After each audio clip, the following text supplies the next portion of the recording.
YouTube, today I am doing my August book haul. So I know I've done like a couple of book hauls recently. The challenge one was definitely books that I bought like quite a while ago, so I honestly haven't bought this many books in a short amount of time, I promise. I've not been that bad.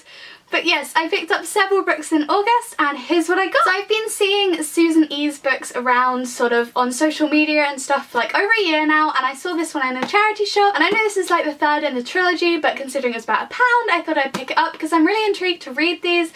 I really like angel books, I don't know why. I think it's sort of got something to do with the fact that I'm currently writing like a angels, demons, apocalyptic type thing that I've been working on for the past like ages. I'm not going to look too much at the back again because it is the last in the series, but I've wanted to read this trilogy for a while, so I just thought now was the perfect time to pick it up. I also picked up a copy of Siege and Storm by Leigh Bardugo because I found this and I was just like, oh, I've wanted to read this book, like this series for ages, the Grisha trilogy, and I opened it up and oh my gosh, somebody has given it away with a signed book plate, so I am one happy Xena. Again, I don't know much about this. It's the second in the series, so I'm not going to look at the back, but I've heard so many great things about Leigh Bardugo's books that I knew I had to pick it up while I saw it. Again, charity shop. This is like the habit that I have. I keep buying loads of book 2s, 3s, 4s in a series, never the first one because they're there. But yeah, I will definitely pick up the other books in the series because I've heard so much about these and the covers are so pretty. So yeah, these are two books that I don't really know much about and they are back in the series, but they're sort of like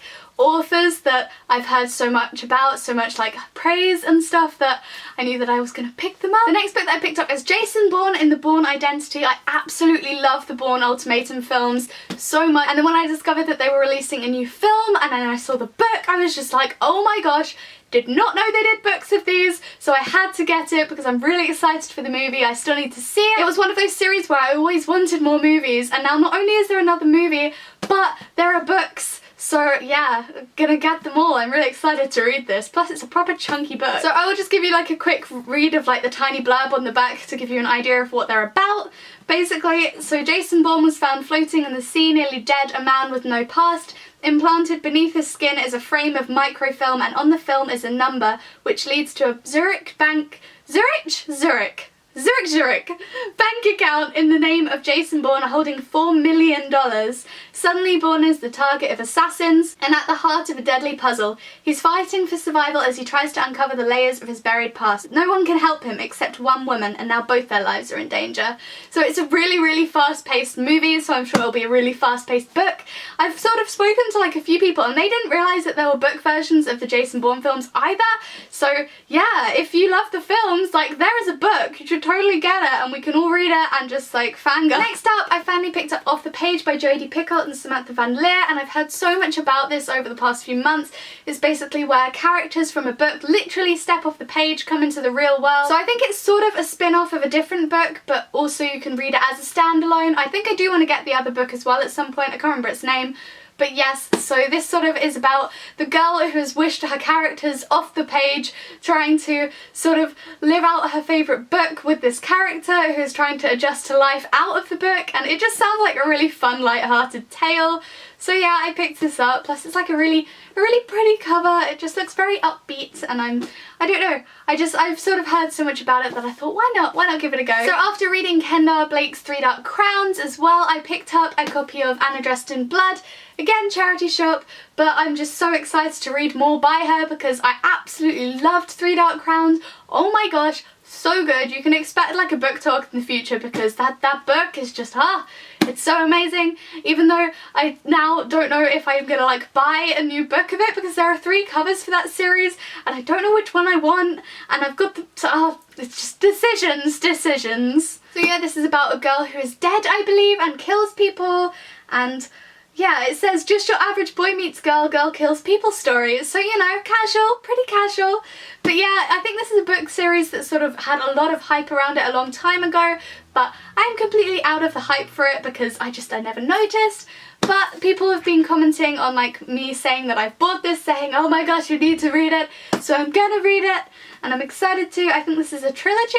I'm pretty sure it's a trilogy. So I will need to get the other 2. But yes, Kendall Blake is definitely a new favourite author of mine after Three Dark Crowns. My room is so dark. What is this madness? Casually wax brightness up because my room is really dark. Literally England, 4 o'clock, cloudy, rainy, horrible, grotty weather. So some of you might have noticed from like a previous book haul that I picked up a copy of The Fire Salmon in hardback from the pound shop. I picked up another copy this month because I wanted to do a giveaway at some point, so I will probably just do that over on my Twitter. So again, from the pound shop, I actually picked up a collector's edition copy of The Clockwork Princess book 3 in the Infernal Devices series. I have book 2, not book 1, but now I also have book 3, so I kind of need to get the collector's edition to book 1 because I want them all to match. So yes, super excited to read this. I still need to read the Mortal Instruments series. I'm such a bad like booktuber slash reader slash fangirl because everybody and their mum has read the Mortal Instruments and I've read nothing. But yes, now I have book 3 in the Mortal Instruments, not the Mortal Instruments, the Infernal Devices series, and this book is giant, literally, it's the size of my head. What is this? So on Twitter, again, I just post, whenever I find like cheap books or just books I'm excited about, I'm always posting about it on Twitter, so feel free to follow me. And a lot of people were asking what the sort of exclusive content for it being a collector's edition was, and basically at the back of this book, you've got this like giant family tree thing. I'm not really sure how it comes into play. I don't know how good the focus on this is, especially now that I've whacked the brightness up. But yes, you get this little sort of family tree thing at the back of the book. That is what comes with the collector's edition, I guess. I also picked up, again from the pound shop, literally, the pound shop is like a hive for hardbacks and collector's editions. I don't know how they do it, but they do. If you live in Brighton, check out the pound shops, literally, like you need to go there. I know a few people have like been moving to Brighton recently for university and stuff, so definitely check out the pound shops if that is you, because they do amazing books. So I picked up a hardback copy of Itch by Simon Mayo. Okay, this is a seriously cool inside page. Like, what's the back look like? Okay, the back looks the same, but this is such a cool inside page for a hardback book. Oh my gosh, I'm in love with this right now. So basically, Itch is a kid who is like obsessed with science. He loves science and he discovers, I think, another element, and then people are trying to get it from him, and it's all about him trying to survive through it. So it sounds like sort of a more middle grade read. I'm not too sure. I was really drawn to the cover and I recognised the author's name and I thought I would give it a go, so I'm quite excited to read this one. It's also got this like beautiful inlaid, what's it called? The periodic table in the actual book itself, like the background. So that's pretty cool. I'm loving the covers and all of that for this book. So good. So yes, I also bought this one. Last but not least, I picked up a huge bind up of all the Jane Austen novels, and I've got this, and it's like this beautiful gold gilded edges kind of thing. It's so pretty. I'm in love with it. Basically, I am a huge Jane Austen fan. Pride and Prejudice is my ultimate favourite, and I've wanted to read some of the other books by her for so long. So when I saw that they were all in a bind up, I figured this was like the perfect time to get them, especially as there are a couple of Jane Austen novels that I've never been too like keen on picking up and reading, but having them all here in this bind up is just like, well, you've got them, why not at least give them a go? So yeah, I'm really excited to get stuck in. They have like these really thin pages though, like a Bible or something, so I'm scared that I'm gonna like rip them all. But yes, I'm super stoked. Stoked? Who says stoked? I apparently say stoked. I am super stoked to have a big old bind up. There is like one dent in the front because I picked this up from a charity shop, like somebody's poked their finger in it too hard or something. But I think it was like £2 or something. Literally, like I just, all the discounted books, all the discounted books. Okay, so there are 7 books. Maybe I could read like one a month for 7 months, and then that would be like, I don't know, it would just be like a fun little challenge for me to do. I might give that a go starting next month because I've already done my TBR for this month and this isn't on it, sadly. So that is all the books that I bought this August. Let me know in the comments what you picked up. Did you pick any of the same books up as me? I would love to hear. And I post new videos several times a week, so subscribe if you want to find out when I post a new one.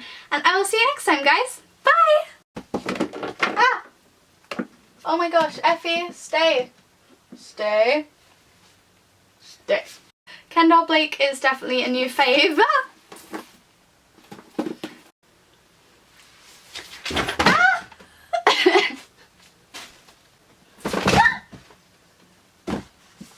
Guess who dropped all the books? Me, I did. I dropped all the books. Oh my gosh, stop, please. I swear one of the hardest parts of a booktuber's life is thumbnails. Like, if you're a booktuber, let me know, because thumbnails, like, how do you do it? They go everywhere, every time. That in itself is a reason to not buy too many books, because you just end up dropping them everywhere. Okay. Is this okay? I think this is okay. Cheers! Oh my gosh, and now I have a hair in my eye. What is this? What is this catastrophe? Oh.